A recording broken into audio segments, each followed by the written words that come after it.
All right, welcome to the next episode of the Rap Thought Podcast.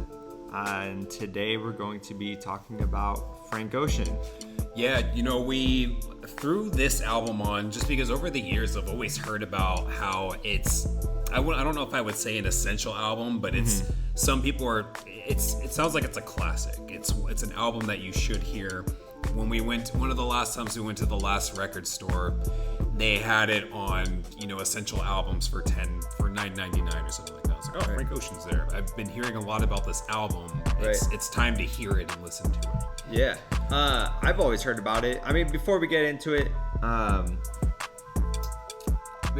we are called the Rap Thought Podcast, but I don't think Frank Ocean is too far removed from being connected with hip hop enough where we couldn't talk about this album. Not at all. I think it's close enough related, and obviously he has numerous rappers featured on this album.